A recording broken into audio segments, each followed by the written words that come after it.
प्रायोजक हैं गोल्डी मसाले। नमस्कार, मैं हूं प्रदीप विश्वकर्मा और आप देख रहे हैं आज का मुद्दा। और आज का हमारा मुद्दा है कोरोना चला गांव की ओर।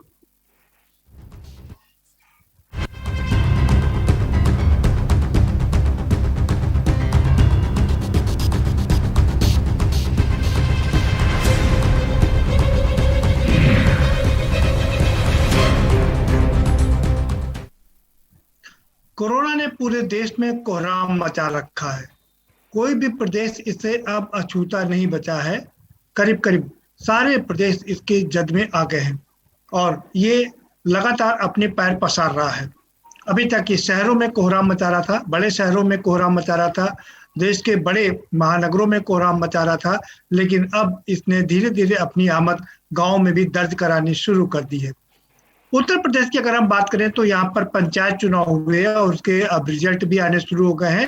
उनके परिणाम आने के साथ ही जुलूस निकलने का सिलसिला भी शुरू हो गया है। इसी बीच इस कोरोना ने ड्यूटी में लगे करीब 750 शिक्षकों की, जो अनुदेशक भी थे, शिक्षा मित्र भी थे, उनकी जान भी ले ली है। और अब ये कोरोना कहाँ जाकर के ठहरेगा, ये काफी देखना दिलचस्प होगा। सबसे बड़ी बात यह कि गांव देहात के जब ये अपना पैर फैलाएगा तो वहां पर बहुत ही मुश्किल पेश आने वाली है, क्योंकि महानगरों में तो जो भी थोड़ी बहुत व्यवस्था है चिकित्सा सुविधा की, लेकिन गांव में दूर दूर तक हॉस्पिटल नहीं है और एक घर से दूसरे हॉस्पिटल तक जाने के लिए 20 से 25 किलोमीटर दूर तक जाना पड़ता है। ऐसे में ये कोरोना बहुत और ज्यादा घातक हो सकता है, मौतों का सिलसिला और ज्यादा बढ़ सकता है। और यही कारण है कि आज हम चर्चा कर रहे हैं कि अब कोरोना गांव की ओर चल गया है, इसके लिए सरकार क्या कर रही है, कैसे हमें सचेत रहना चाहिए, इन सब पर बात करेंगे। लेकिन उससे पहले आपको एक रिपोर्ट दिखा देते हैं। ये रिपोर्ट देखिए और समझिए कितना खतरनाक है ये कोरोना और कैसे पसार रहा है अपने पैर गांव में भी।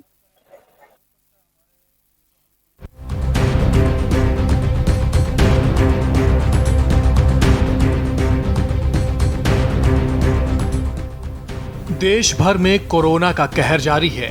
अभी तक कोरोना संक्रमण का असर शहरों तक सीमित दिखाई दे रहा था, लेकिन अब कोरोना वायरस शहरों के बाद गांवों में भी दस्तक दे चुका है। ऐसे में अब उत्तर प्रदेश सरकार ने कोरोना के खिलाफ बुधवार से एक नई मुहिम शुरू की है। स्वास्थ्य विभाग की टीम अब हर जिले में गांव-गांव जा रही है और जिनको कोरोना का कोई भी लक्षण है उनकी जांच की जा रही है और जो लोग पॉजिटिव हैं उन्हें दवा किट भी दी जा रही है।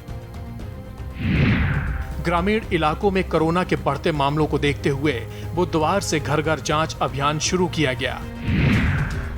यह अभियान 9 मई तक चलेगा। इस दौरान गांव के हर व्यक्ति के बारे में जानकारी ली जाएगी। जिन लोगों में कोरोना के लक्षण होंगे या जो दूसरे प्रदेश से लौट कर आए हैं उनकी कोरोना जांच की जाएगी। ग्रामीण क्षेत्रों में कोविड-19 के संक्रमण को नियंत्रित करने के लिए माइक्रो प्लान तैयार किया गया है। इसके लिए टीमें गठित की गई हैं। हर टीम को 1000 लोगों की जिम्मेदारी दी गई है। यह टीम गांव में जाएगी, लोगों के स्वास्थ्य के बारे में जानकारी लेगी। परिवार में किसी को बुखार होगा तो उसे मेडिकल किट उपलब्ध कराएगी।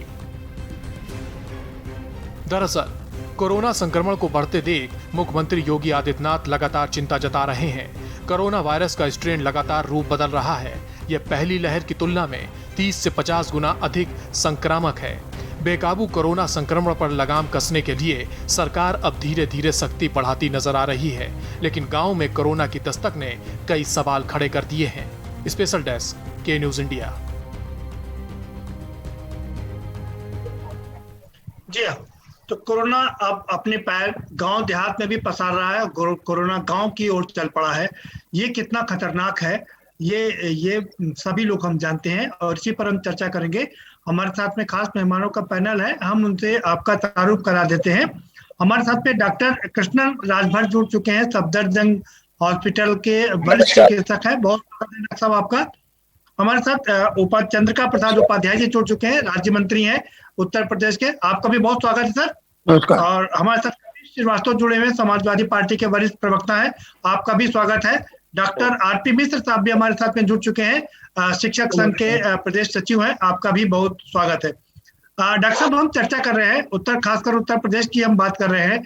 कोरोना जिस तरह से अपना विकराल रूप धारण कर रहा है और यूपी में पंचायत चुनाव हुए, चुनाव में करीब 750 शिक्षक, अनुदेशक और शिक्षा मित्रों की जान चली गई। उसके बाद अब रिजल्ट आ रहे हैं और रिजल्ट आने के बाद जुलूस जिस तरह से निकाला जा रहा है और खबर ये भी आ रही है कि गांव में कोरोना अपने पैर पसार रहा है। कितना भयानक, कितना खतरनाक है ये।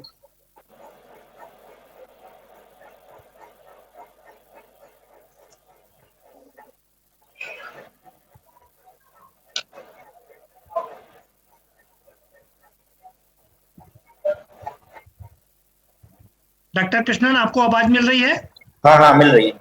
मैं आप सवाल मेरा आपसे ही था सर कि जिस तरह से गांव में कोरोना अपने पैर पसार रहा है, उत्तर प्रदेश में पंचायत के चुनाव हुए और अब जुलूस भी निकल रहे हैं, कितना खतरनाक है ये गांव की ओर जाना इसका? चुनाव के बाद से अगर हम देखेंगे, जो उत्तर प्रदेश के पंचायत चुनाव थे वो 4 चरणों में हुए थे। उसके बाद से अगर हम ये अध्ययन करेंगे कि कितने केसेस पहले थे कोरोना के और कितने डेथ्स होते थे, कितनी मौतें होती थी कोरोना से, और बाद में अध्ययन करेंगे तो हम पाएंगे कि हम ये नकार नहीं सकते कि ये पंचायत चुनाव की वजह से केसेस नहीं बढ़े हैं और मौतें नहीं बढ़ी हैं, ये बिल्कुल। और जैसा कि हम वैसे भी मीडिया में, इलेक्ट्रॉनिक मीडिया में, प्रिंट मीडिया में हम फोटोज देखते थे, इलेक्ट्रॉनिक मीडिया में हम वीडियोस काफी देखते थे, न्यूज में काफी आते थे कि जो कोरोना में कोर्ट ने बोला था, जो हमारी न्यायालय ने ये बोला था कि हमें कोरोना के जो प्रिकॉशंस है, जो हम शॉर्ट में एसएमएस बोलते हैं, सोशल डिस्टेंसिंग, मास्क वगैरह, वो हमें पालन करना है। लेकिन वहां पे इन सब सारे नियमों का उल्लंघन हो रहा था, लोगों की भीड़ जमी है, सभी लोग मास्क नहीं पहने हैं, तो वगैरह, इससे जरूर ही केसेस बढ़े हैं। और वैसे भी एक चिकित्सा संघ ने एक सर्कुलर जारी की थी जिसमें उन्होंने 706 डॉक्टरों की लिस्ट जारी की थी जिनका मौत हुआ है ये इलेक्शन ड्यूटी की वजह से। तो इन सब से हम समझ सकते हैं कि ये बात से नकार नहीं सकते कि उत्तर प्रदेश में और भी कारण हैं, केवल ये चुनाव से ही केवल नहीं हो रहा है, केसेस बढ़ रहे हैं, लेकिन इसका बहुत बड़ा रोल है। बिल्कुल ठीक करें। आएंगे सर आपके पास में, बने रहिए। आरपी मिश्र साहब के पास चलेंगे। डॉक्टर आरपी मिश्र साहब, आप लोग लगातार चुनाव कैंसिल कराने की बात करते रहे और कई बार ऐसी दर्दनाक तस्वीरें भी पेश आई कि नहीं चाहते थे कि वो चुनाव करें, लेकिन ड्यूटी करें, लेकिन उनको जबरदस्ती भेजा गया और अंत में वो काल के गाल में समा गए। क्या कहेंगे आप? जी देखिए, जैसे ही चुनाव की घोषणा हुई थी, पंचायत चुनाव की 4 चरणों की, तो हमारे शिक्षक संगठन ने ये कहा था कि अगर ये स्थगित हो जाए इस समय तो अच्छा, क्योंकि कोरोना संक्रमण बढ़ रहा था। इसी के साथ एक चीज और कही गई थी, अगर मतदान होता है तो कम से कम वो सारे नियम फॉलो करने चाहिए, जो कोविड रूल्स है उसका फॉलो किया जाना चाहिए। पहले चरण का मतदान हुआ, वो फॉलो नहीं हो पाया, जो प्रशिक्षण हुए वहां भी फॉलो नहीं हो पाया। परिणाम स्वरूप पहले चरण से लेकर के तीसरे चरण तक ये इतना ज्यादा टीचर इसमें हताहत हुए, ये संक्रमित हुए, उनकी डेथ हो गई, उनके परिवारों में पहुंचा। इसकी एक सूची दी गई थी प्राथमिक शिक्षक संघ की तरफ से कि 706 ऐसे शिक्षक हैं जिनकी मौत हो चुकी, नाम पता सारी चीजें दी गई। और ये कहा गया कि अब चौथा चरण, ये कोविड रूल्स नहीं फॉलो हो रहे, कम से कम मतगणना स्थगित करा दी जाए, क्योंकि मतगणना के बाद की जो परिस्थितियां होंगी ये इस कोरोना संक्रमण को और बढ़ाएंगे। लेकिन सरकार ने ध्यान नहीं दिया। माननीय सर्वोच्च न्यायालय में जाकर के कहा कि हम रूल सब लगाएंगे, फॉलो करेंगे, लेकिन वो फॉलो नहीं हुआ। ये 706 की गणना केवल प्राथमिक शिक्षकों की है, ड्यूटी माध्यमिक शिक्षकों की लगी है, ड्यूटी कर्मचारियों की भी लगी है। तो ये जो केवल चुनाव के कारण चारों मतदान हुए, चारों चरण के, और मतगणना हुई जिसके परिणाम सामने आ रहे हैं, अब वो बराबर संक्रमित होकर के उनकी भी डेथ हो रही है। तो ये लगभग 2000 से अधिक शिक्षक और कर्मचारी इसमें काल के गाल में समा गए हैं, उनके परिवार संक्रमित हुए हैं। हम लोगों ने मांग की थी कि कम से कम ऐसे लोगों को राहत दी जाए, 50 लाख का मुआवजा दिया जाए, उनके हर शिक्षक के परिवार का अगर वो अर्हता रखता है तो उसको शिक्षक की नौकरी दी जाए। अगर ग्रेजुएट है और उसकी ट्रेनिंग एग्जम्प्ट की जाए, अगर ट्रेनिंग नहीं तो किया जाए। ये सरकार से ये भी मांग की गई थी। सरकार ने ये चुनाव जो कराए हैं इसको स्थगित कर सकते थे, लेकिन यहाँ चुनाव में और चुनाव के कारण ही हमारी सरकार ने, चाहे हमारे मंत्री योगी आदित्यनाथ जी हो, मंत्री जी हो, इन्होंने भी उतना ध्यान नहीं दे पाए क्योंकि रैलियों में व्यस्त थे ये बंगाल में। हमारे प्रधानमंत्री जी, जो देश में संक्रमण फैला उसका सीधा सीधा सब सामने है कि इस समय चुनाव की ज्यादा महत्वपूर्ण थे, चाहे वो बंगाल के चुनाव हो, चाहे दूसरे स्टेट्स के चुनाव हो, चाहे वो यहाँ के चुनाव हो। इन्होंने पिछले बार बहुत अच्छा किया था, योगी जी ने भी बहुत अच्छा यहाँ प्रयास किया था जिससे संक्रमण कम हुआ था, माननीय मोदी जी ने भी किया था।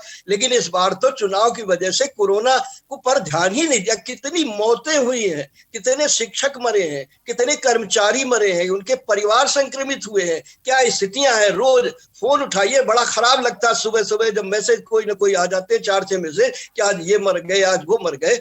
बड़ा कष्ट हो रहा है। सरकार ने इस मतदान को लेकर के, मतगणना को लेकर के अपना तो पूरा कर लिया, लेकिन इन शिक्षकों को और कर्मचारियों को मौत के मुंह में झोंक दिया। ये नहीं होना चाहिए, ये बहुत गलत हुआ।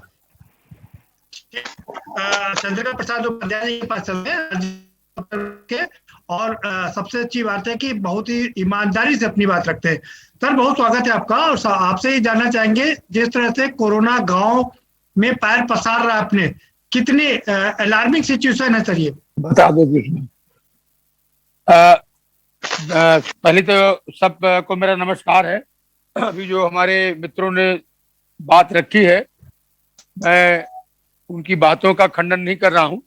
ये बात सही है कि कोरोना की जो कोरोना का जो प्रसार है वो निश्चित रूप से नगरों में भी है और गांव में भी है, और दूसरी लहर पहली लहर से अधिक तेज है और संक्रामक भी ज्यादा है।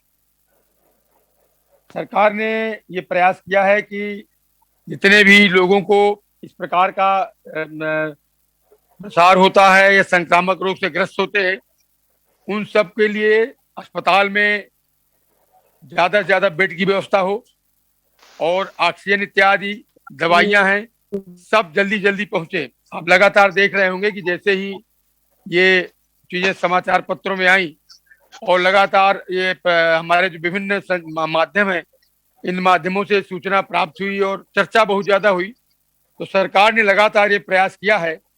और इधर कुछ थोड़े दिनों से मैं ये तो नहीं कहूँगा कि बहुत ज्यादा अंतर आ गया, लेकिन कुछ ऐसा लगता है कि इसमें रुकावट आई। अभी जहाँ तक गांव की बात आप कर रहे थे, सरकार ने ये फैसला किया है कि हमारी जो टीमें हैं अस्पताल की, वो गांव में जाएंगी। न्याय पंचायत वार उनकी ड्यूटी लग गई है और वहाँ की जो आशा बहू हैं, एएनएम हैं, आंगनबाड़ी हैं, उनको लेकर एक एक घर में जाएंगे।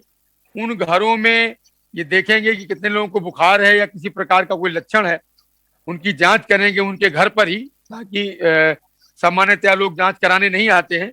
और जांच करने के बाद यदि वो कोरोना संक्रमित पाए जाते हैं तो तत्काल उनका होम क्वारंटाइन करेंगे, उनका इलाज शुरू करेंगे। और अगर वो कोई गंभीर इसमें पाए जाते हैं तो उनको अस्पताल पहुंचाया जाएगा। ये कार्यक्रम बहुत तेजी से चल रहा है। और कल से, जैसे मैं चित्रकूट से हूँ, तो यहाँ भी बड़े पैमाने पर पहले ये सुविधादेश दिया गया था कि अपने अपने क्षेत्र में लोग करें, लेकिन अब हर जगह एक नोडल अधिकारी लगाया गया है और एक एक न्याय पंचायत में सामान्यतया 6-7 गांव होते हैं।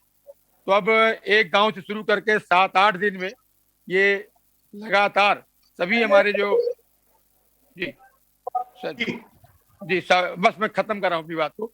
सारे अपनी बात पूरी कर लीजिए जी सर। अच्छा जी, जो मेडिकल के लोग हैं और उनके साथ एक अधिकारी साथ में जाएगा, वो मजिस्ट्रेट हो या किसी अन्य विभाग का अधिकारी होगा। और ये योजना सरकार की कि प्रत्येक घर में हम जांच करेंगे, दवा करेंगे, अस्पताल पहुंचाएंगे और कोरोना पर विजय प्राप्त करने का प्रयास करेंगे। बाकी जो टीकाकरण है आपको मालूम है चल ही रहा है, बस यही मुझे। ठीक है, कपिल श्रीवास्तव जी, आपने सुना चंद्रिका प्रसाद जी कह रहे हैं कि सरकार ने पूरे इंतजाम किए हैं, गांव में घर घर जाके टेस्टिंग करेंगे, ट्रीटमेंट करेंगे और जो जरूरत होगी तो हॉस्पिटल तक पहुंचाएंगे। देखिए प्रदीप जी, आपके माध्यम से हम चंद्रिका प्रसाद जी को धन्यवाद देना चाहते हैं कि उन्होंने देर से एक सही डिसीजन लिया है। मैं इसलिए कह रहा हूं कि ये डिसीजन बहुत लेट हुआ, क्योंकि हमारे तमाम न्यायालयों को ये कहना पड़ा कि वाकई क्या सरकार नाम की कोई चीज है भी कि नहीं है। क्योंकि मैं देखिए कोटेशन के साथ बात करूं, 22/4/2021 को सुप्रीम कोर्ट ने कहा था कि राष्ट्रीय आपातकाल जैसे हालात हैं, ऑक्सीजन और दवाओं की कमी है, पर केंद्र सरकार से जवाब तलब किया था और जवाब तलब के बाद क्या क्या आंकड़े आए थे वो तो आपके सामने है। 28/4/2021 को दिल्ली हाई कोर्ट ने कहा था कि ऐसा लगता है कि केंद्र सरकार चाह रही है कि लोग मरे हैं, ये टिप्पणी हाई कोर्ट की। अब आप देखिए चेन्नई हाई कोर्ट ने 29/4/2021 को क्या कहा कि केंद्र सरकार 14 महीने से लापरवाही क्यों कर रही थी।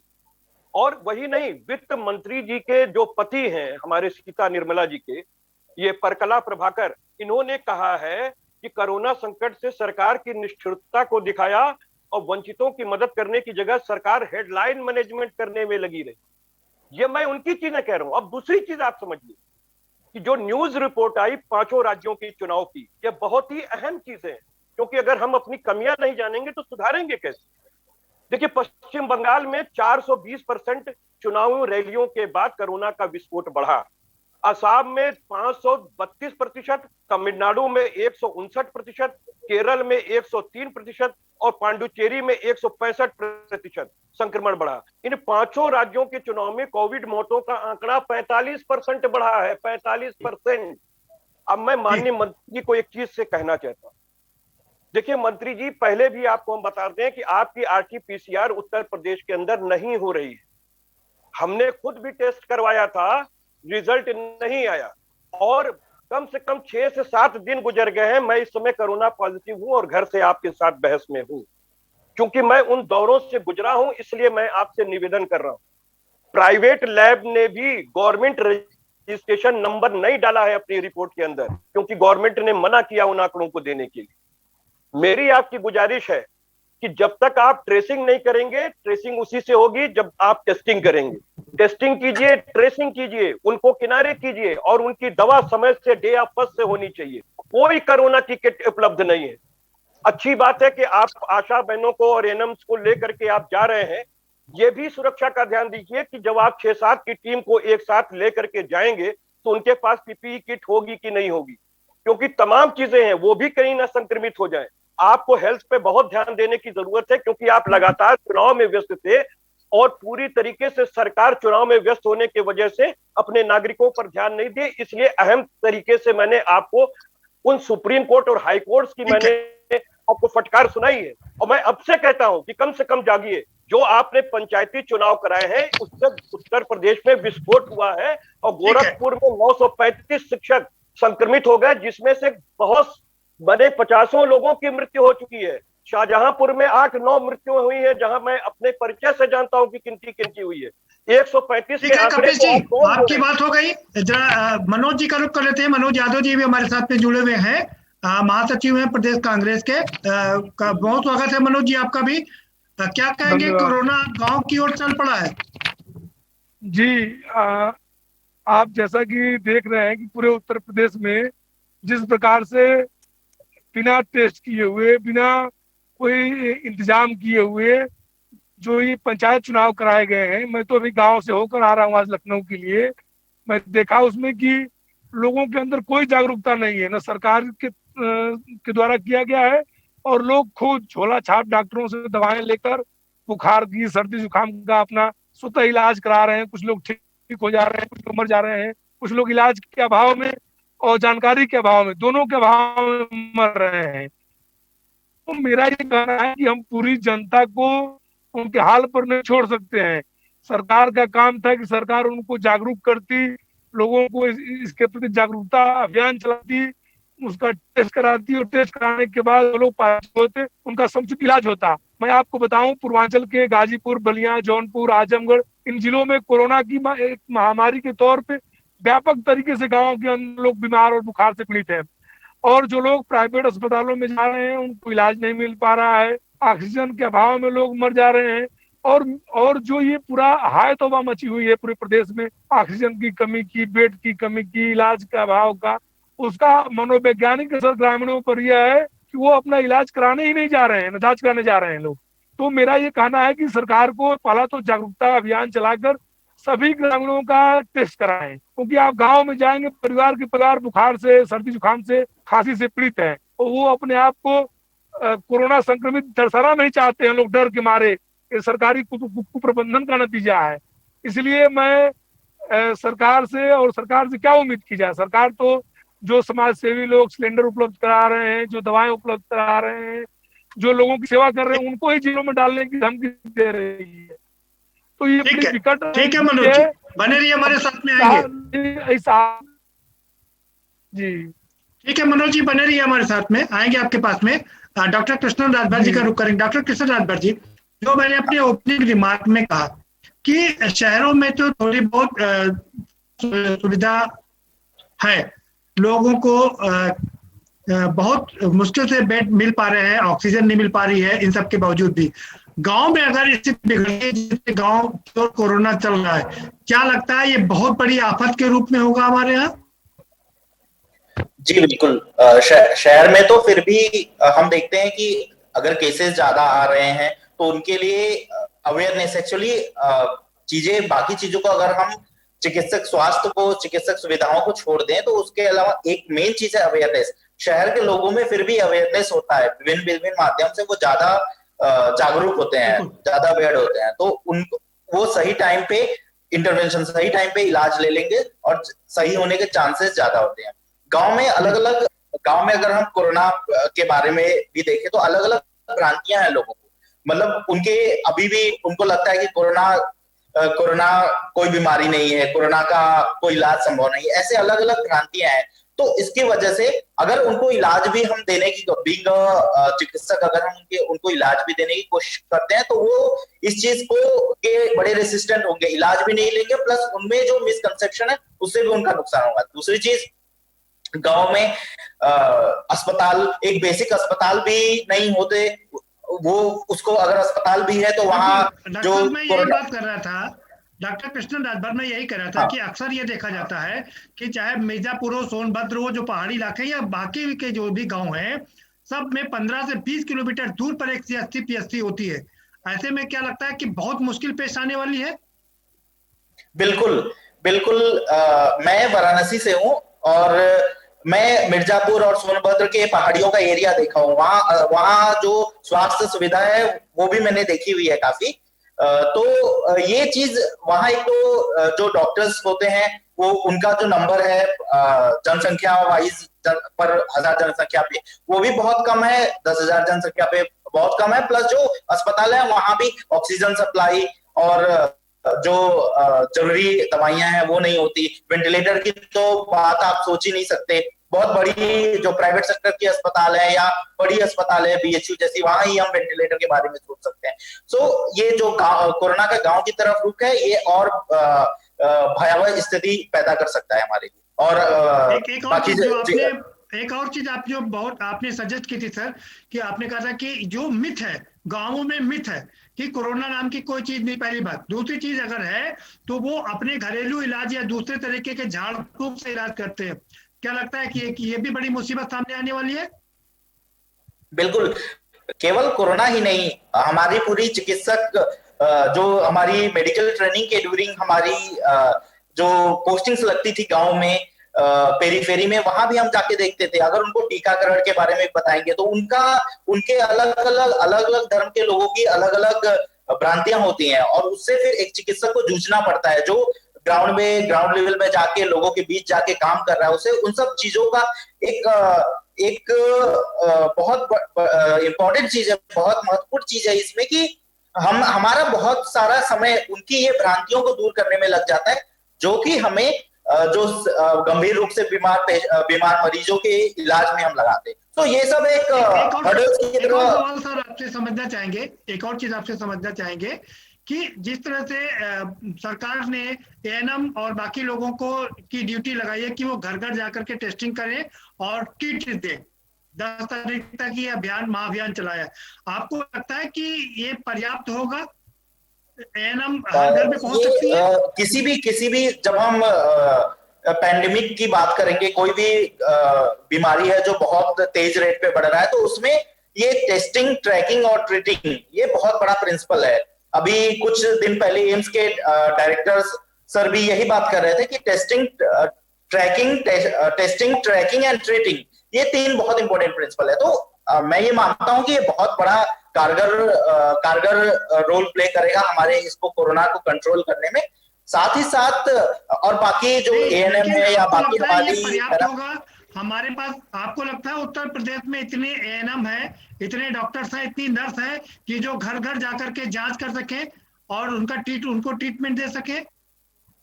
ये बात तो सत्य है कि उत्तर प्रदेश ही नहीं, देश के मोस्ट ऑफ द राज्य में डॉक्टर्स की और हेल्थ स्टाफ की कमी है। उत्तर प्रदेश में भी काफी ज्यादा कमी है, लेकिन अब इस समय हमें यही देखना होगा कि जितना हमारे पास स्टाफ है उसमें हम बेस्ट पॉसिबल कैसे कर सकते हैं। सो हाँ, ये टेस्टिंग, ट्रैकिंग और ट्रीटिंग बहुत कारगर साबित होगा इसमें। पर हाँ, हमें हेल्थ स्टाफ बढ़ाने की जरूरत है ताकि हम ज्यादा से ज्यादा जनसंख्या को कवर कर पाए। इस समय मौका नहीं है, हेल्थ स्टाफ कैसे बढ़ेगा? जो पहले से ही स्टाफ है वही ज्यादातर कोरोना पीड़ित हो चुके हैं और थक चुके हैं लंबी लड़ाई लड़ते लड़ते, और ऐसे में नया स्टाफ कहां से आएगा?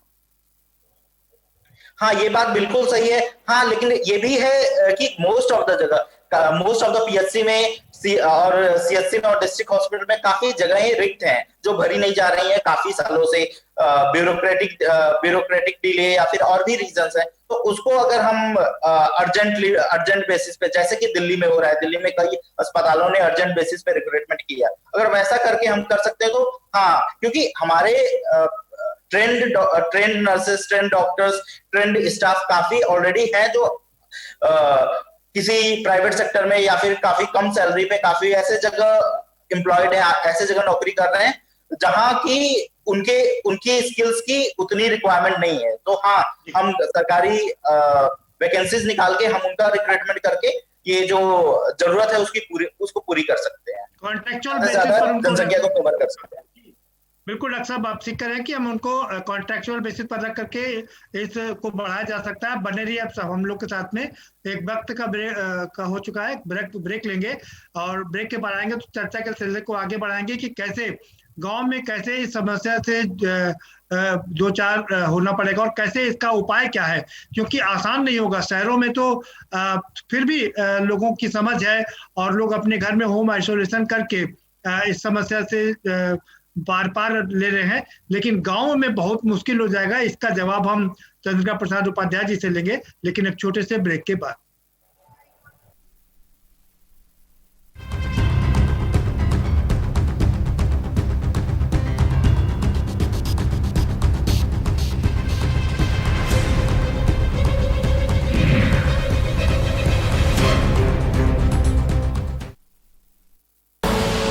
आप देख रहे हैं के न्यूज, खबरों का सारथी। अगर आपकी कोरोना रिपोर्ट पॉजिटिव आती है तो घबराएं बिल्कुल नहीं। जब तक डॉक्टर न कहे तब तक आपको अस्पताल में भर्ती होने की भी जरूरत नहीं, क्योंकि आपके घर पर हो सकता है आपका सही और सुरक्षित इलाज। डॉक्टर की सलाह पर दी गई होम आइसोलेशन किट में रखी दवाइयां समय समय पर लेते रहें।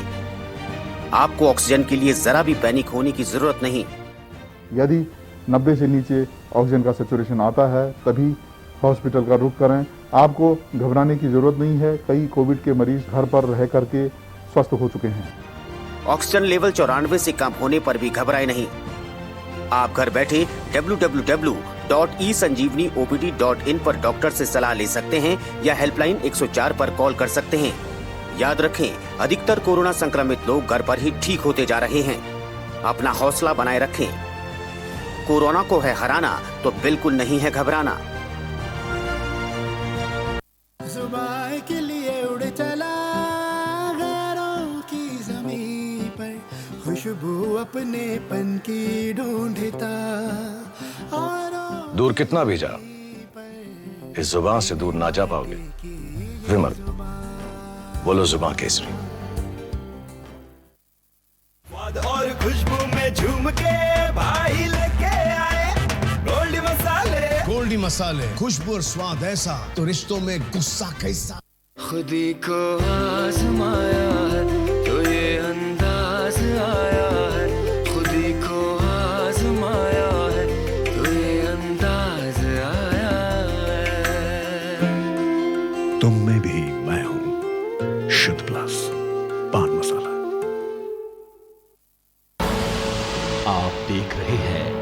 की न्यूज, खबरों का सारथी।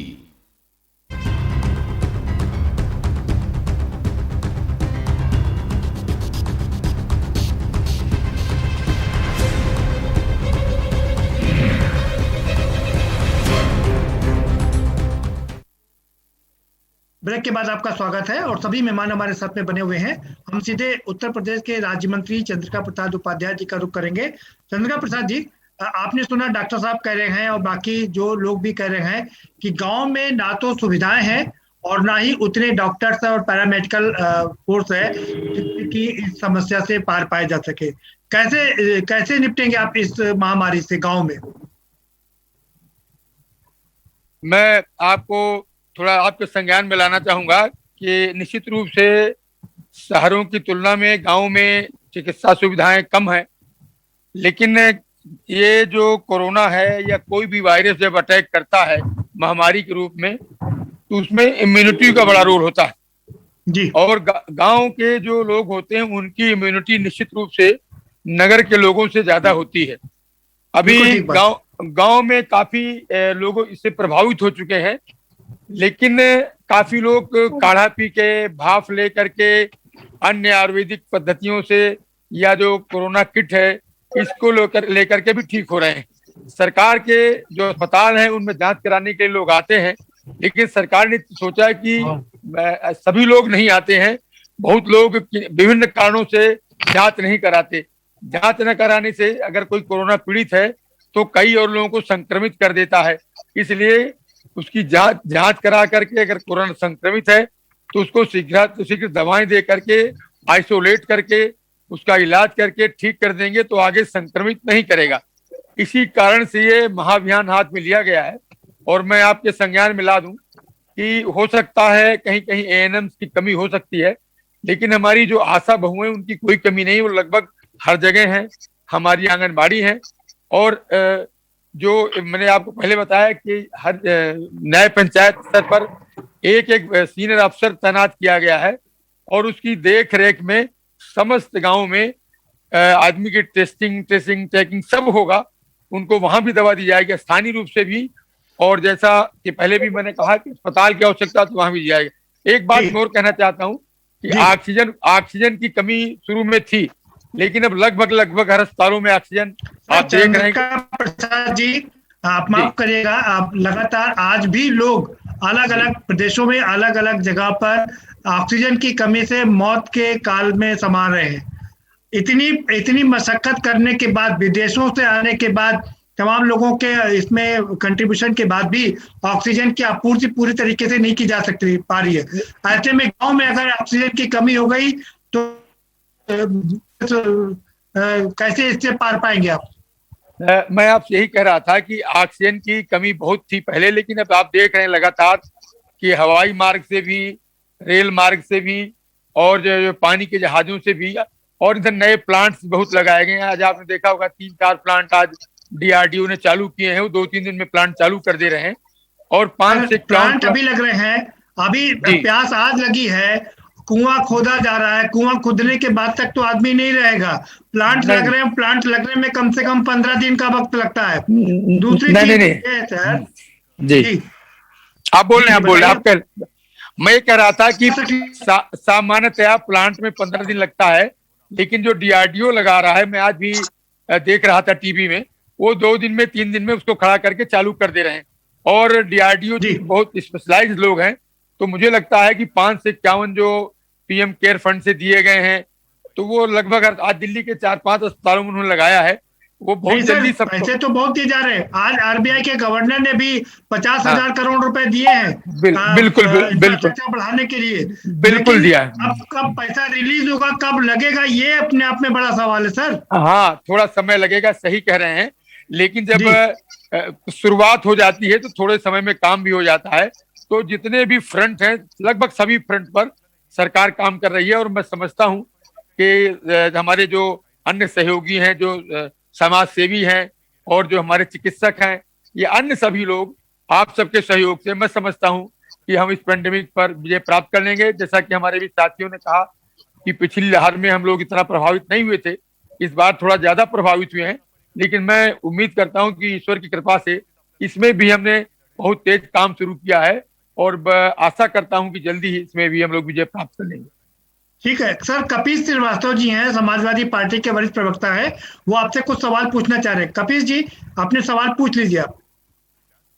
देखिए, मैं माननीय मंत्री जी से ये पूछना चाहता हूँ कि जब हमारे जो कैपेसिटी थी, चाहे वो कमर्शियल रही हो या हम ऑक्सीजन जो अपने अस्पतालों के लिए तैयार करते थे, वो 9,000 मीट्रिक टन था। आप हमें कुछ ऐसा आंकड़ा बता सकते हैं कि वर्तमान समय में आपने कितनी पोजीशन प्राप्त कर ली और आप इसका निर्यात 50,000 टन क्यों बाहर कर दिए थे, जबकि आपको ICMR और WHO ने ये कहा था कि सेकेंड वेव आएगी। आप तो टोटल चुनाव के अंदर लगे रहे और चुनाव के अंदर मैंने आपको आंकड़े बताए हैं जो हमारे आंकड़े नहीं है। आंकड़े जो जारी हुए कि स्प्रेड कितनी तेजी से फैला, वो मैंने आपको बताया। दूसरी चीज आपको मैं पूछ रहा हूं, कपिल जी, ये सवाल आपको सेंट्रल गवर्नमेंट से पूछना पड़ेगा, ये उत्तर प्रदेश की सरकार है। नहीं प्रदीप जी, मैं सुसंगत बातें करता हूं। मैं इसलिए पूछ रहा हूं कि माननीय मंत्री जी, PM केयर फंड से 551 करोड़ रुपए जो है वो स्वीकृत किए गए थे। 167 जो है वो ऑक्सीजन प्लांट लगने थे, 14 उत्तर प्रदेश के अंदर लगने थे। आपने एक नहीं लगाए मंत्री जी। अगर आपने 1.5 साल को गंवाया है, इस बात को स्वीकार कीजिए मंत्री जी। आपको भी इसी चुनाव में जाना और हमारे और आपके जिंदा रहने पे ही चुनाव होगा। आज अगर स्प्रेड गांव तक फैला है, 17% की मॉर्टेलिटी रेट आ चुकी है, मृत्यु दर 17% आ रहा है। BRD मेडिकल कॉलेज में गांव से लगे 27 मौतें आज हुई थी, जिसमें की 13 मौतें गांव से। सवाल कपिल जी, सीधे सवाल पूछ लीजिए। कपिल जी, सवाल पूछिए छोटा छोटा, जिससे कि मंत्री जी जवाब दे सकें। कहता हूं कि जिस आशा कार्यकर्ताओं पे आप कह रहे हैं कि हम गांव पे एक एक घर पे जाएंगे, आप मुझे बताइए टेस्टिंग कैसे करेंगे? क्योंकि अगर आप इंटेलिजेंट टेस्ट की भी किट लेकर के आते हैं तो स्वाब आप कैसे निकालेंगे? उसको कहां पता है कि टाउनशिल में किस जगह से उसको स्वाब लेकर के आना है? तो देखिए, कहना एक, करना एक, आदेश में चीजें जारी हो जाना और उसका 10% भी इम्प्लीमेंटेशन नहीं होना, क्योंकि जो कपिल जी जवाब ले लीजिए होते तो बहुत कुछ उत्तर प्रदेश में मृत्यु दर को रोका जा सकता। भैंसा घाट पे 3 लगाने की आवश्यकता नहीं थी। ठीक है, कपिल जी जवाब ले। मंत्री जी, बात सच है कि मोर्टेलिटी रेट बहुत हाई हो गया है। मैं तो रोज टेलीविजन पर देखता हूं, तो मोर्टेलिटी रेट जो आज भी दिखाया उन्होंने 1.4 दिखाया है। अब कपिल जी जो रेट प्रस्तुत कर रहे हैं, पता नहीं उन्होंने कहां से देखा है, लेकिन जो एक मिनट कपिल जी, मैं अपनी बात पूरी कर लूं। तो मैं जो देखता हूं यहाँ पर टेलीविजन पे सरकारी आंकड़े जो आते हैं, उन आंकड़ों में देखता हूं तो 1.4 आज का मोर्टेलिटी रेट है और मोर्टेलिटी रेट निरंतर घट रहा है। एक बात। दूसरा, मैं ये भी कहना चाहता हूं कि उन्होंने कहा कि कैसे स्वाब लेंगे, कैसे टेस्ट करेंगे, तो मैं उनकी जानकारी के लिए बता दूं कि इनको सबको ट्रेनिंग दी गई है और विधिवत ट्रेनिंग दी गई है। और आपने अगर देखा होगा उसमें टेलीविजन में, तो हमारे जो वरिष्ठतम डॉक्टर्स हैं, चाहे वो हमारे IMCR के हों, चाहे वो हमारे वहाँ के हों, गुलेरिया जी हों, जितने भी हैं, इन लोगों ने भी 1-1 लाख डॉक्टरों को लगातार मैं देखता हूँ कि उनके लिए प्रोग्राम चला रहे हैं। उनको बताते हैं कि कोरोना एक विशेष प्रकार की बीमारी है। तो जितने भी हमारे चिकित्सा क्षेत्र के डॉक्टर हैं, उनको रोज बताते हैं कि क्या करना है, क्या नहीं करना है, किनको वेंटिलेटर देना है, किनको रेमडी शिविर देना है, किनको जो है CT स्कैन कराना है, सारा रोज बताते हैं। मैं तो देखता हूँ, आप लोग भी देखते होंगे। तो मेरा कहना यह है कि पेंडेमिक में हम बहुत ज्यादा दहशत में आ जाएं, घबरा जाएं, कुछ करें ना, वो भी नहीं ठीक है।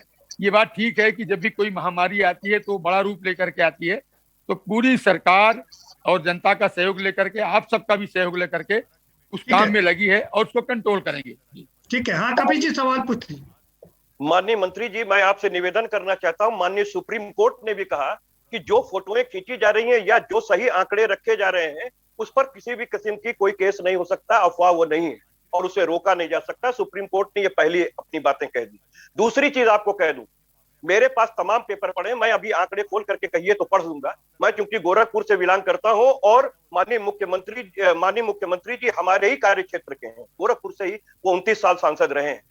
मैं आपको बता रहा हूं कि 27 मौतें आज हुई हैं, कल हुई थी, जिनमें केवल आज आंकड़े 2 अपलोड हुए हैं। ये रोज पेपर के अंदर दे रहा है कि इतने लोग यहां मरे, इतने लोग यहां मरे, लेकिन अपलोड इतना ही परसेंट हुआ। आप उन आंकड़ों को देख रहे हैं। माननीय मंत्री जी, हमारे नागरिक हैं, हम आपसे झूठ बोलना या देश में अफवाह फैलाना ये कोई नहीं चाहता, ना मीडिया चाहता है। मैं वो कह रहा हूं जो पेपर आउटपुट अपने दे रहे हैं कि इतनी मौतें मेडिकल कॉलेज के अंदर हुई, इतनी मौतें सिविल हॉस्पिटल के अंदर हुई, इतनी ललित नारायण मिश्र में हुई, इतनी प्राइवेट चिकित्सालयों में हुई, लेकिन अपलोड 1 या 2 आंकड़े हो रहे हैं। शर्म आनी चाहिए इस तरीके की बात को करने के लिए कि हमारे आंकड़े बता रहे हैं। ठीक है, जवाब कपिल जी जवाब ले लेते हैं। पोस्टर लगा करके आप राजघाट के पुल पे पोस्टर लगा करके क्यों छिपा रहे हैं? गोरखपुर नगर निगम क्यों कह रहा है कि अगर कोई फोटो खींचेगा तो दंडनीय अपराध होगा, जबकि सुप्रीम कोर्ट ने उल्टा कह दिया। ये अपराध है ही नहीं, किस सेक्शन के तहत कार्रवाई करेंगे? भैंसा घाट पे आप क्यों 14-14 फीट का लंबा रोड पर टीन शेड लगवा रहे हैं? कपिल जी जवाब ले लीजिए। जी मंत्री जी, सत्यता को स्वीकार कीजिए, अगर नहीं स्वीकार करेंगे तो ये बात तो सच है। कपिल जी जवाब ले लेते हैं। ये बात तो सच है कि जितने सरकारी आंकड़े आ रहे हैं ये सिर्फ उत्तर प्रदेश की बात नहीं है, ये सारे प्रदेशों की बात है, उसकी वास्तविकता कुछ और है। ऐसा है कि कोई भी सिस्टम होता है, उस सिस्टम के जो रूल्स होते हैं उन्हीं को मानना पड़ता है। जो जैसे कोरोना का चाहे इलाज हो, चाहे कोरोना का पेशेंट हो, या कोरोना के संबंध में कोई बात हो, जो हमारे डॉक्टर्स कहेंगे उसी को तो हम मानेंगे। और अगर हम उनकी बात न मानेंगे तो फिर किसकी बात मानेंगे? एक बात मैं ये कहना चाहता हूँ। दूसरा मैं कहना चाहता हूँ कि जैसे कि कपिल जी कह रहे हैं कि मृत्यु ज्यादा हो रही, दिखाई कम जा रही है, तो अब इस बारे में मैं उनकी बात को कुछ कहना नहीं चाहता, क्योंकि मौत एक बड़ा संवेदनशील मामला होती है, तो मैं इस पर कुछ नहीं कहूंगा। लेकिन मैं इसलिए सरकारी बात कर रहा हूँ कि अदालतें, अब जैसे आपने अदालत की बात की, दिल्ली हाई कोर्ट ने कई दिन तक, आपको पता होगा कि रोज सुनवाई कर रहा है, दिल्ली हाई कोर्ट ने दिल्ली सरकार से कहा कि आप व्यवस्था करिए, क्योंकि वहां ऑक्सीजन की बहुत कमी थी। केंद्र सरकार ऑक्सीजन का आवंटन करती है, उसको लाने का प्रबंध प्रदेश सरकार करती है, दिल्ली सरकार नहीं प्रबंध कर पाई। उन्होंने बाद में हाथ खड़े कर दिए कि हमारे पास न तो प्लांट है और न लाने के लिए टैंकर हैं। तो केंद्र सरकार ने कहा कि नहीं, जो आप इनको 490 मीट्रिक टन अलॉट किया वो दीजिए, और आज वो गैस केंद्र सरकार ने पूरी कर दिया। तो चूंकि न्यायालय डेली पहले तो पूरी नहीं किया ना, पहले तो जिद पर अड़ा लेना केंद्र सरकार सर कि नहीं उनको इतनी ही चाहिए, इससे ज्यादा की जरूरत नहीं है। नहीं, मनोज जी आप अपना ऑडियो खोल लीजिए, आपकी ऑडियो बंद है। मेरी बात आवश्यकता होगी, मैं बात भाई साहब पूरी कर लूं। जी। मेरा सिर्फ कहना यह है कि चूंकि हाई कोर्ट मॉनिटर कर रहा, सुप्रीम कोर्ट मॉनिटर कर रहा, और जब हाई कोर्ट सर ये कोर्ट को मॉनिटर करने की जरूरत ही क्यों पड़ी? अगर सरकारें सही काम करती तो कोर्ट को इंटरफेयर करने की जरूरत नहीं पड़ती। सरकारें अपना काम कर रही हैं, और जो संवैधानिक संस्थाएं सब अपना काम कर रही हैं, और जब कोई विपत्ति आती सभी जागरूक होकर के सब अपना अपना रोल करते हैं। अदालतें भी अपना रोल कर रही हैं, वो चाहती है जल्दी जल्दी जनता की तकलीफ दो, तो वो उसमें कोई बुराई नहीं। ठीक है मनोज जी, आप अपना चाहे तो मंत्री जी से कुछ सवाल पूछ सकते हैं। देखिए, मेरा 2 सवाल है मंत्री जी से, और मैं चाहूंगा कि वो ध्यान से इसको सुनेंगे, इसका जवाब उसी तर्ज पर देंगे। मेरा ये कहना है कि जब आपको कोरोना की गंभीरता पता थी, आपके पास समय था, और आपने देखा कि किस प्रकार से हम लोगों ने पंचायत का चुनाव किया, चूंकि आप लोगों ने गांव की बात की, क्या भारतीय जनता पार्टी का एक भी नेता ये मांग किया कि इस चुनाव को कुछ दिन के लिए टाल दिया जाए? अभी मैं गांव से होकर आ रहा हूं, और इन लोगों ने आनंद फानंद में, तब सुप्रीम कोर्ट ने कहा कि बिना टेस्टिंग किए हुए और सोशल डिस्टेंसिंग का पालन किए हुए वो नहीं होगी, गणना नहीं होगी। मैं आपको बता दूं कि जब हम लोग पीएचसी पे गए, जो प्राथमिक स्वास्थ्य केंद्र है, वहां पर जांच करने वाला 500 लोगों की जांच कर रहा है, न तो वो कोरोना किट पहना हुआ, यहाँ तक कि जांच करने वाला मास्क भी नहीं लगाया था, और सबकी रिपोर्ट उन्होंने निगेटिव देते चले गए। दूसरी बात मैं ये कह रहा हूँ कि उत्तर प्रदेश में ही जब इतने हालात बुरे हैं, लोगों को ऑक्सीजन बेड नहीं मिल रहा है, और मैं विशेषकर पूर्वांचल की बात इसलिए कर रहा हूँ कि मैं वहां का रहने वाला हूँ। अभी बनारस के अखबारों में छपा था, बनारस के आसपास के सवाल पूछ लीजिए भाई मनोज जी, अपना सवाल सीधे पूछ लीजिए। हाँ, मैं वही पूछ रहा हूँ। और ये आप कह रहे हैं कि हम तैयारी कर रहे हैं, ये कि उत्तर प्रदेश में कितने ऑक्सीजन के नए प्लांट इन्होंने लगाने का सोचा है विद इन एक हफ्ते के अंदर, क्योंकि मौतें तो रोज हो रही है ना। अगर ये घोषणा कर दें कि हम 50 नहीं, लेकिन मनोज जी कोशिश तो चल रही ना, डीआरडीओ भी लखनऊ में अस्पताल लगा रहा है, ऑक्सीजन की सप्लाई भी लगातार बढ़ाई जा रही है, कोशिशें तो सरकार करी ना। अचानक से अगर कोई ज्यादा डिमांड आ जाए तो उसे पूरी नहीं की जा सकती ना। दूसरा सवाल मेरा आपसे ये है कि जिस तरह से सुन लीजिए जी, मेरी बात सुनिए पहले आप कि सरकार का नजरिया अगर वैज्ञानिक होगा तो वो पहले से तैयारियां करेगा। जब सरकार का एकदम हठधर्मिता होगा, अपने बिना विशेषज्ञों ठीक है, जवाब ले लेते हैं मनोज जी। मनोज जी जवाब ले लेते हैं। चंद्रिका प्रसाद जी कोरोना को 14 महीने, ठीक है, जवाब ले लेते हैं। आपका सवाल आ गया।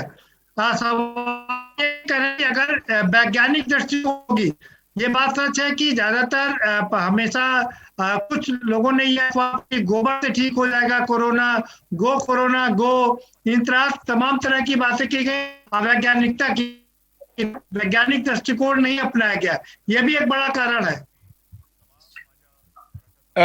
मैं इस बारे में तो कौन लोग कहते हैं, सरकार के स्तर से कभी नहीं कहा गया कि गोबर से ठीक हो जाएगा। अगर कोई अपने स्तर पर बात कर रहे हो समाज में तो उसको मैं कुछ नहीं कह सकता। लेकिन जैसे ही कोरोना की दूसरी लहर आई, हमारे माननीय मुख्यमंत्री जी आप जानते हैं स्वयं भी कोरोना से प्रभावित हो गए थे, एक भी दिन विश्राम नहीं किया, लगातार वो अपनी टीम को मॉनिटर करते रहे, जिलों के जिलाधिकारियों से, सीएमओ से, जितने भी संबंधित लोग थे उनसे बात करते रहे। और सबसे पहले उन्होंने कहा कि हर अस्पताल के बेड डबल करिए, जितने बिस्तर हैं उनको डबल करिए, क्योंकि मैं भी एक जिले का प्रभारी मंत्री हूँ। हम लोगों से कहा गया ठीक है, लेकिन सर ये बात ठीक है, लेकिन सवाल ये उठता है जिस तरह से चुनाव कराए गए और अब चुनाव के विजय के उपलक्ष्य में जुलूस निकाले जा रहे हैं, एक तरफ अगर कोई डिमांड करता है कि मुझे ऑक्सीजन की जरूरत है तो उसे जेल भेजने की धमकी दी जा रही है, लेकिन ये जो जुलूस निकाल रहे हैं उनको जेल के पीछे क्यों नहीं भेजा जा रहा है? ये इलेक्शन कमीशन का भी और उत्तर प्रदेश सरकार का भी बहुत सख्त आदेश है, कोई जुलूस नहीं निकाला जाएगा।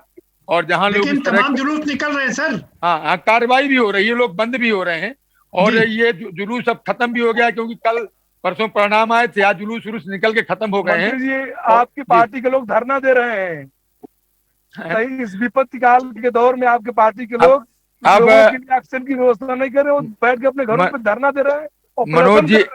मनोज जी अब आप उस बात को क्यों छेड़ रहे हैं? उस बात को न छेड़िए, कोरोना पे रहे। आपको पता है कि 2 दिन में 19 लोग मार दिए गए, उनके घर जला दिए गए। ये कह रहा हूं कि सैकड़ों लोग रोज मर रहे हैं उत्तर प्रदेश में, इस पर आप लोगों ने क्या किया? अब देखिए, अब वही मैं कह रहा हूँ कि उस पर न जाइए, अभी आप कोरोना पे रहिए, तो प्रजातांत्रिक विरोध तो सदैव सुबह होगा। आप लोग अपनाइए, ये पेंडेमिक का दौर चल रहा है, आप लोग चुनाव की रैलियां भारी भीड़ किए और धरना प्रदर्शन करेंगे, आपको थोड़ा सा संवेदनशील बनिए। आप लोग एक सत्ताधारी दल के लोग हैं, आप लोग जनता की भावनाओं को क्यों नहीं समझ रहे हैं? लोग मर रहे हैं यहाँ पर, लोग परिजनों को खो रहे हैं और आप इस दौर में राजनीति कर रहे हैं। आप लोग नहीं, हम लोग कोई राजनीति नहीं कर रहे हैं। जब 2 दिन के अंदर 19 लोग मार दिए गए, कई महिलाओं से गैंग रेप हो गया, तो उसको रोकने के लिए जरूरी है। ठीक है, हम वेस्ट बंगाल की बात नहीं करेंगे सर, हम वापस उत्तर प्रदेश पर आएंगे। डॉक्टर आरपी मिश्र जी का रुख करेंगे। डॉक्टर आरपी मिश्र जी, आपकी जो मांग थी कि मुआवजा दिया जाए, कहाँ तक पूरी हुई आपकी मांग? नहीं, उस संबंध में अभी तक तो कोई कार्रवाई की सूचना नहीं है। करना चाहिए, क्योंकि बहुत से शिक्षक और कर्मचारी इस मौत के मुंह में समाये हैं। अभी मंत्री जी कह रहे थे कि सरकार ने व्यवस्था कर दी कि बेड डबल कर दिया जाए हॉस्पिटल्स में।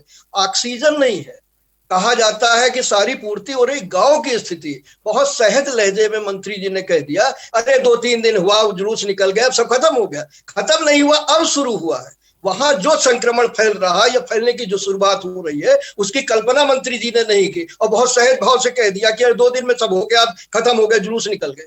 वहां पर जो स्थितियां, मैं गांव को बिलोंग करता हूं, जो स्थिति है कि वहां पर ऑक्सीजन नहीं मिलती, गांव के हॉस्पिटल में कई सुविधाएं नहीं है, वहां से शहर आते, शहर में एडमिशन नहीं मिलता, मौत हो जाती है। वहां पर जो अगर ये फैलेगा तो क्या स्थिति होगी? ये कहना बहुत आसान है कि आशा बहुएं जाकर के ये कर लें, क्या कर लेंगी भाई? वहां संसाधन चाहिए, वहां जो प्रशिक्षित स्टाफ चाहिए, वो नहीं है। केवल योजनाएं सरकार बहुत अच्छी बनाती है, योगी जी, उनकी जो टीम 11 थी, आखिर फेलियर हुआ, बड़ा क्रिटिसाइज किया जा रहा था ये टीम 11 सही निर्देश सही सलाह नहीं दे रही, आखिर भंग करना पड़ा मुख्यमंत्री जी। तो योजनाएं बन जाती है, योजनाओं को धरातल पे चंद्रिका प्रसाद जी, बात सच है कि योजनाएं बहुत बड़ी बड़ी बना दी जाती हैं लेकिन धरातल पर खरी नहीं उतरती हैं। दरअसल ये लोग क्या है कि कभी भी गंभीरता से नहीं है, कोरोना को भी योजनाओं में ही नहीं जवाब ले लेते हैं मनोज जी, मंत्री जी से जवाब ले लेते हैं। सर नहीं, एक बात सुन लीजिए, कोरोना एक महामारी है और एक वायरस है, ये झूठ बोलने से अफवाह से नहीं जाएगा, ये टेस्टिंग से जाएगा, ट्रैकिंग से जाएगा और ट्रीटमेंट से जाएगा। तो सरकार कह रही है कि हम कर रहे हैं, सरकार ने तो नियम ही ये बनाया कि टेस्टिंग ट्रेटिंग ट्रीटमेंट। नहीं ये भाषण में सोचते हैं कि 10 दिन हम सो जाएंगे तो ठीक हो जाएगा सब, ऐसा नहीं होगा। जी मनोज जी जवाब ले ले चंद्रिका प्रसाद जी से। ठीक, मैं जैसा कि मैंने पहले भी कहा है, सरकार अपने पूरे जोर से काम कर रही है और जो भी सरकार का एक एग्जिस्टिंग सिस्टम है, तंत्र है, उसको पूरी तरह से सक्रिय कर दिया है। और आपको मैं विश्वास दिलाता हूं कि आप देखेंगे बहुत जल्दी गांव की सारी हम टेस्टिंग कर लेंगे, 8 दिन 10 दिन से ज्यादा नहीं लगेगा। एक एक गांव में सरकारी अधिकारी जाएंगे, दिन में टेस्ट करेंगे और चीजें ठीक हो जाएंगी। मैं समझता हूं कि थोड़ा सा विश्वास भी रखना चाहिए।